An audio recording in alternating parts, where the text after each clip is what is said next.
राधे राधे मित्रों, मैं आचार्य भरत कृष्ण दास आप सभी का स्वागत करता हूं हमारे YouTube चैनल मेरा सांवरिया सरकार में। मित्रों, पूर्व की वीडियो में मैं आपको कुंडली के 12 भावों, राशियों के स्वामी, ग्रहों के बारे में, ग्रहों की क्या दृष्टि होती है, उनके कौन से मित्र ग्रह होते हैं, कौन से शत्रु ग्रह होते हैं, कौन से सम ग्रह होते हैं, इनके बारे में जानकारी दे चुका है। आज मैं कुंडली के बहुत ही महत्वपूर्ण टॉपिक के बारे में आपको जानकारी देने जा रहा हूं, योग कारक, मारक और समग्रहों के बारे में। मित्रों, यह ऐसा टॉपिक है, यदि आपने इसको अच्छी तरह से समझ लिया तो मैं दावे के साथ कह सकता हूं कि आपने कुंडली एनालाइज करना लगभग 50% सीख लिया। लेकिन इस टॉपिक को समझने से पूर्व आपको राशियों के बारे में पता होना चाहिए कि 5वीं नंबर की राशि कौन सी है, 12वीं नंबर की राशि कौन सी, सीरीज़ वाइज 12 की 12 राशियों का पता होना चाहिए। इन राशियों के स्वामी कौन कौन से, उनके बारे में पूरी जानकारी होनी चाहिए। कुंडली के जो 12 भाव हैं, इनके बारे में जो जानकारी मैंने अभी तक दी है, आप डिस्क्रिप्शन बॉक्स में जाकर के पुरानी वीडियो को देख सकते हैं और समझ सकते हैं।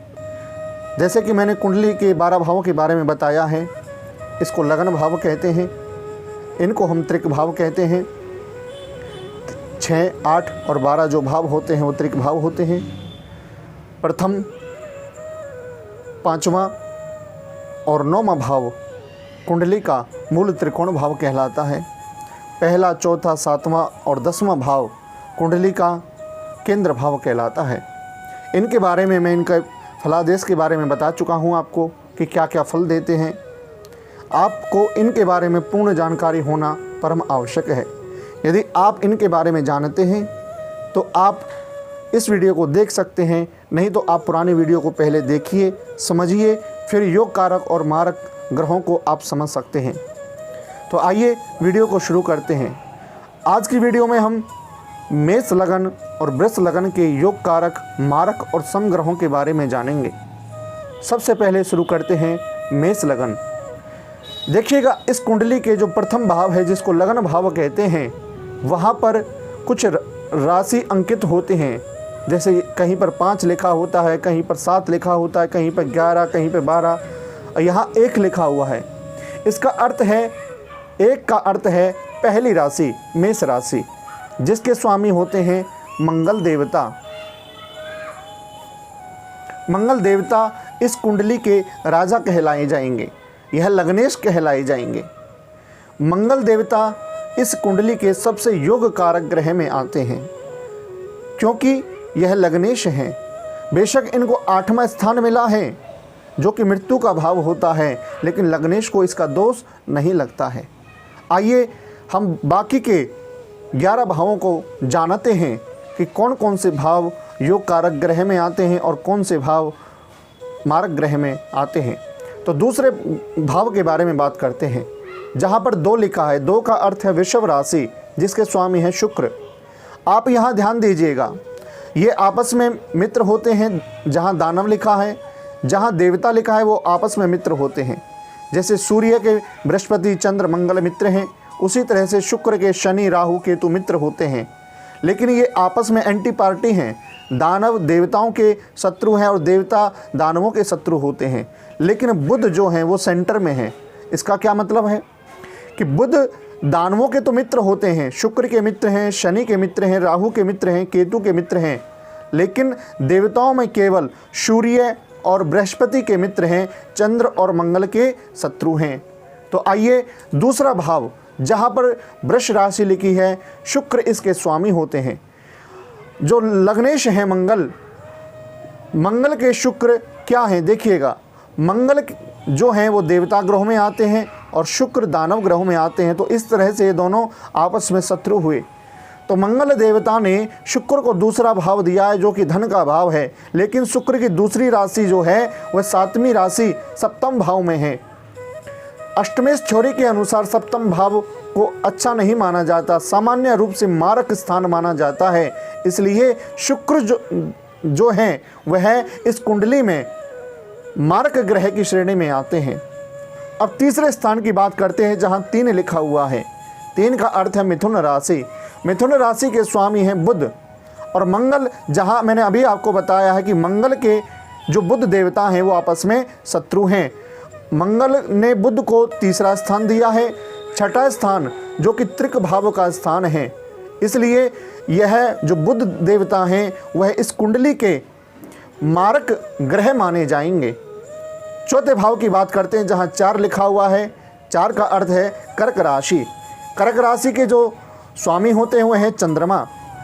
लग्नेश के चंद्रमा अति मित्र हैं क्योंकि दोनों ही देवता ग्रह हैं, अति मित्र हैं। उसके साथ साथ चंद्रमा को सुख सुविधा का भाव भी दिया गया है, चौथा भाव केंद्र भाव दिया है। इसलिए इस लगन कुंडली में चंद्रमा योग कारक ग्रह की श्रेणी में आते हैं। 5वें स्थान की बात करते हैं जहां पर 5 लिखा हुआ है। 5 का अर्थ है सिंह राशि, जिसके स्वामी हैं सूर्य देवता। सूर्य देवता को मूल त्रिकोण का स्थान मिला है और सूर्य देव के साथ मंगल का संबंध भी बहुत अच्छा है, आपस में दोनों मित्र हैं, इसलिए यह भी योग कारक ग्रह की श्रेणी में आते हैं। छठा स्थान बुध का है, 7वां शुक्र का है, 8वां स्वयं मंगल का है। इनके बारे में मैं आपको बता चुका हूं। अब 9वें भाव की बात करते हैं जहां 9 लिखा है। 9 का अर्थ है धनु राशि।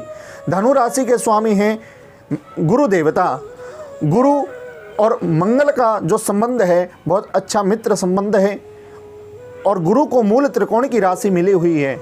मित्र ग्रह भी है, मूल त्रिकोण की राशि भी मिली है। हालांकि दूसरी राशि द्वादश भाव में जो कि व्यय का भाव माना जाता है, लेकिन उससे कोई ज़्यादा फर्क नहीं पड़ेगा क्योंकि गुरु को एक मूल त्रिकोण राशि मिली है।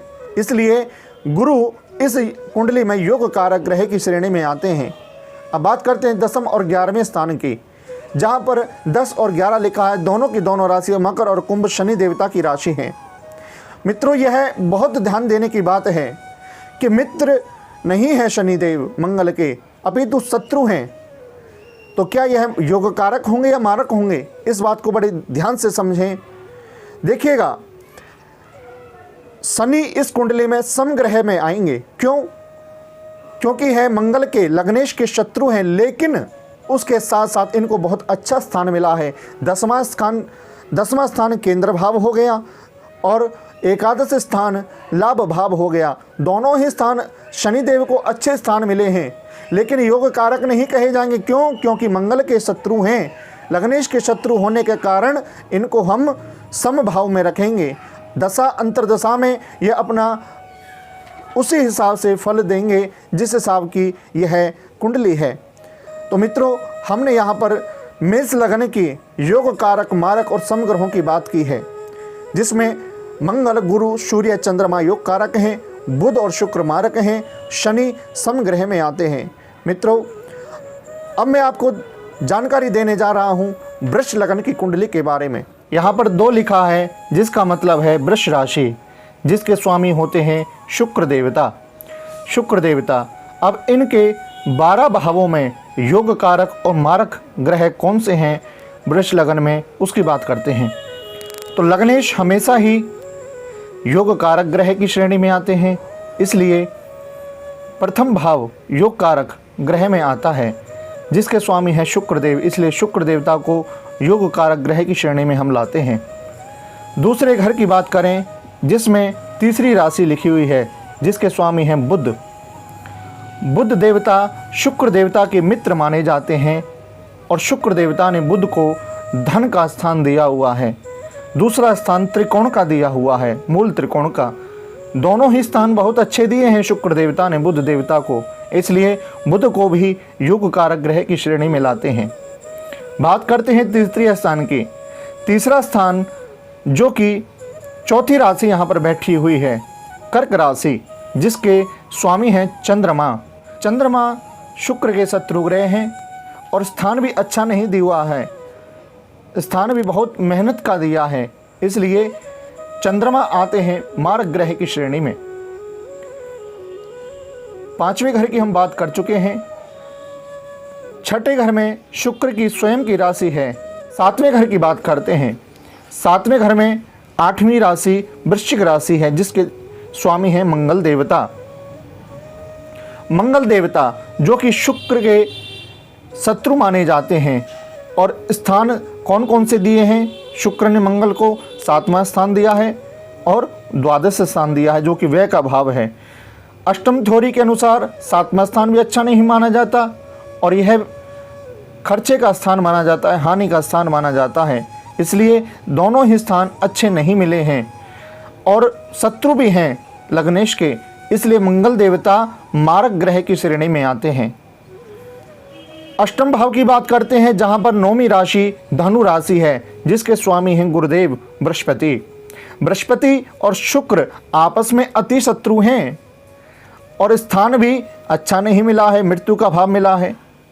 और दूसरा जो स्थान मिला है बृहस्पति को, दूसरी राशि मीन राशि जो है उसको मिला है 11वां स्थान, लेकिन जो अष्टम स्थान है वह बहुत अच्छा नहीं मिला है, इसलिए बृहस्पति भी अति मारक की श्रेणी में आते हैं। 10वीं राशि जो कि 9वें भाव में बैठी है, जो शनि की राशि है, मूल त्रिकोण, उसके साथ साथ केंद्र का भाव कर्म भाव भी मिला है। वहीं शनि शुक्र के अति मित्र भी हैं, इसलिए शनि को योग कारक ग्रह की श्रेणी में लाते हैं। अब बात करते हैं चतुर्थ स्थान की, जहां पर 5वीं राशि लिखी हुई है। 5वीं राशि का अर्थ है सिंह राशि जिसके स्वामी हैं सूर्यदेव। सूर्यदेव शुक्र के मित्र नहीं अपितु शत्रु हैं और स्थान मिला है चौथा भाव जो कि बहुत अच्छा स्थान माना जाता है, इसलिए इनको हम समग्रह की श्रेणी में लाते हैं। समग्रह का मैं बार बार आपको बताता आया हूँ, समग्रह उसको कहते हैं जो लग्नेश के शत्रु तो हैं लेकिन उसके साथ साथ उनको एक कुंडली में अच्छा स्थान मिला है। इसलिए सूर्य शुक्र के शत्रु तो हैं लेकिन चौथा भाव बहुत अच्छा भाव माना जाता है कुंडली में, इसलिए इनको समग्रह की श्रेणी में हम लाए हैं। मित्रों, मैं बार बार आपसे एक बात कहता हूँ कि यदि आप योग कारक और मारक ग्रहों को समझना चाहते हैं तो उसके लिए आपको राशि, उनके स्वामी, कुंडली के 12 भावों के बारे में, मित्र और शत्रु ग्रहों के बारे में आपको जानना अति आवश्यक है, नहीं तो आप इस टॉपिक को समझ नहीं पाओगे। यदि आप इन बातों को नहीं जानते हो तो पूर्व की वीडियो में मैंने बहुत अच्छे से समझाया हुआ है, आप वहां जाकर के देख सकते हो। मित्रों, मैंने आज के टॉप में मैं आपको मेष और वृष लगन की योग कारक, मारक और समग्रहों के बारे में समझाया है। अगली वीडियो में मैं आपको मिथुन लगन और कर्क लगन के योग कारक, मारक और समग्रह कौन कौन से होते हैं इसके बारे में बताऊंगा। यदि आपको वीडियो अच्छी लगी हो तो मित्रों लाइक करना, यदि चैनल को अभी तक सब्सक्राइब नहीं किया है तो चैनल को सब्सक्राइब करना मत भूलना। जल्दी ही अगली वीडियो लेकर के हाजिर होता हूँ, तब तक के लिए राधे राधे, जय श्री कृष्ण।